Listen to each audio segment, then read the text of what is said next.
नमस्कार दोस्तों, पुराण मंथन चैनल में आपका स्वागत है।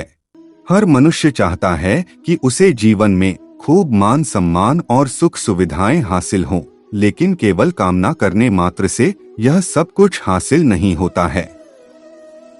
अपने सपनों को श्रम से सींचना पड़ता है। किसी भी लक्ष्य की प्राप्ति में साधना या फिर कहें तप का बड़ा महत्व है। जो लोग अपने जीवन में कठिनाइयों से बगैर विचलित हुए अपनी तपस्या को अनवरत जारी रखते हैं, उन्हें हर सोची हुई चीज एक न एक दिन जरूर प्राप्त होती है। तो आइए जीवन में तप के महत्व को गीता के माध्यम से जानते हैं। भगवान श्री कृष्ण ने गीता में अपने अनमोल वचनों में तप के विभिन्न प्रकार बताए हैं। वो 3 तप के प्रकार है: शरीर संबंधी तप, वाणी संबंधी तप और मन संबंधी तप।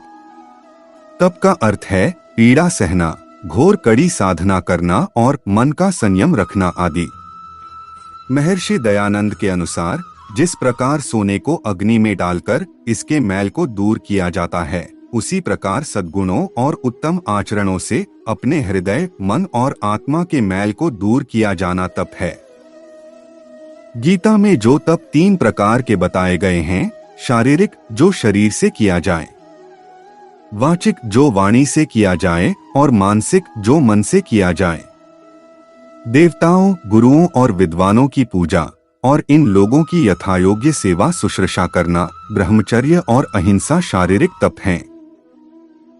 ब्रह्मचर्य का अर्थ है शरीर के बीजभूत तत्व की रक्षा करना और ब्रह्मा में विचरना या अपने को सदा परमात्मा की गोद में महसूस करना। किसी को मन, वाणी और शरीर से हानि न पहुंचाना अहिंसा है। हिंसा और अहिंसा केवल शारीरिक ही नहीं बल्कि वाचिक और मानसिक भी होती हैं। वाणी के तप से अभिप्राय है ऐसी वाणी बोलना जिससे किसी के मन को ठेस न पहुंचे। सत्य, प्रिय और हितकारक वाणी का प्रयोग करना चाहिए। वाणी के तप के साथ ही स्वाध्याय की बात भी कही गई है। वेद, उपनिषद आदि सद्ग्रंथों का नित्य पाठ करना और अपने द्वारा किए जा रहे नित्य कर्मों पर भी विचार करना स्वाध्याय है। मन को प्रसन्न रखना, सौम्यता, मौन, आत्मसंयम और चित्त की शुद्ध भावना, ये सब मन के तप हैं। गुणवत्ता के आधार पर तप 3 प्रकार के होते हैं। सात्विक तप यानी जो परम श्रद्धा से किया जाता है, जिसमें फल के भोग की आकांक्षा नहीं होती है और सबके हित के लिए किया जाता है। अपना सत्कार चारों ओर बढ़ाने की इच्छा से किया जाने वाला तप राजस तप कहलाता है। तामस तप का अर्थ है पंचाग्नियों के बीच शरीर को कष्ट देना, शरीर के किसी अंग को वर्षों निष्क्रिय करके रखना। जो कर्म जिनसे करने वालों और देखने वालों दोनों को कष्ट हो और किसी का भी कोई हित न हो, उन्हें तामस तप कहा जाता है। मनु कहते हैं कि तप से मन का मैल दूर होता है और पाप का नाश होता है। शास्त्र कहते हैं कि अपने व्यक्तित्व को ऊपर उठाना है तो तपस्वी बने। जीवन का तप मात्र वन में जाकर ध्यान समाधि लगाने से ही नहीं होता है।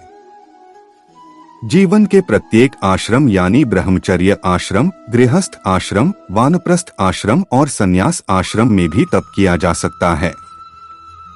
धर्म के बताए मार्ग पर चलते रहकर दृढ़ अनुशासन से हमेशा कठिन प्रयत्न करते रहना भी तप है। तप से व्यक्ति में विशेष उत्साह और शक्तियां आती हैं। इनका पालन करने से तपोबल आता है, जो कठिन लक्ष्यों को भी अपने प्रभाव से आसान बना देता है। सारे तपों का उपयोग लोकहित में करना चाहिए।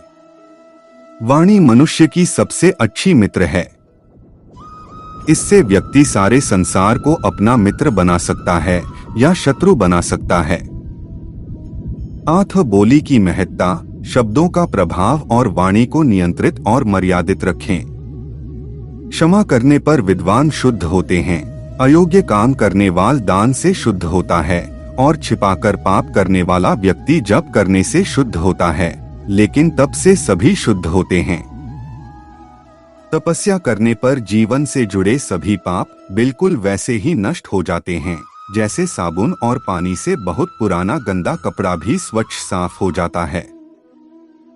जीवन में शांति के समान तपस्या नहीं है, संतोष के समान कोई सुख नहीं है, तृष्णा से बढ़कर कोई व्याधि नहीं है और दया से बढ़कर कोई धर्म नहीं है।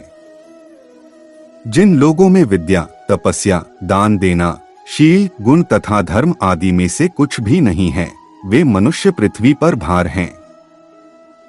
ये लोग मनुष्य के रूप में पशु हैं जो मनुष्यों के बीच में घूमते रहते हैं। तप धर्म को फैलाता है, दुख का नाश करता है, अस्मिता देता है, सत्व का संचय करता है और जीवन से जुड़े अंधकार को दूर करता है। अर्थात तपस्या के माध्यम से कोई ऐसा कार्य नहीं है जो न किया जा सके।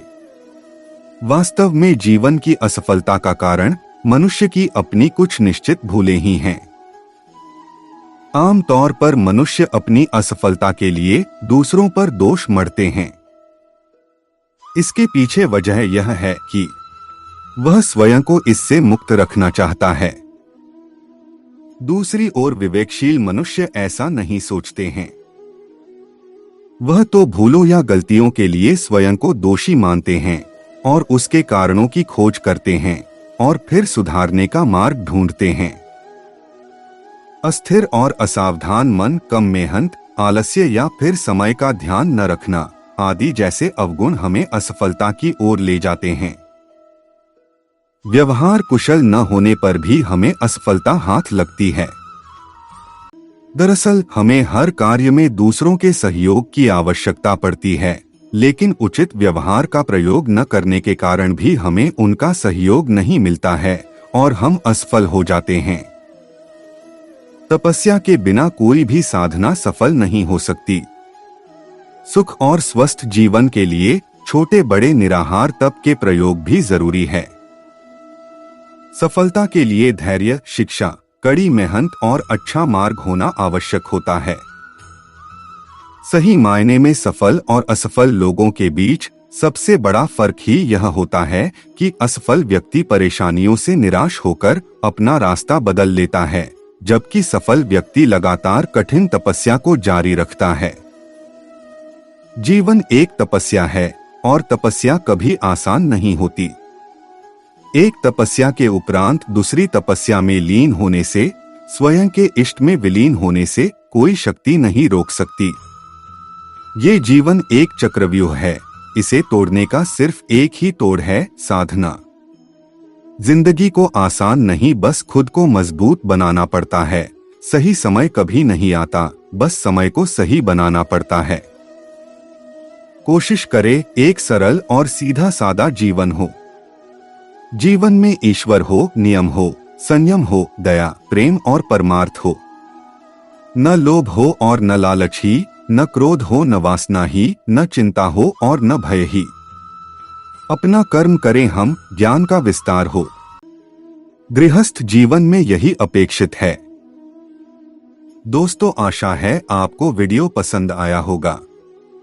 ऐसी ही मोटिवेशनल वीडियोस के लिए चैनल को सब्सक्राइब करें, वीडियो को लाइक और शेयर करें। धन्यवाद। जय श्री कृष्ण।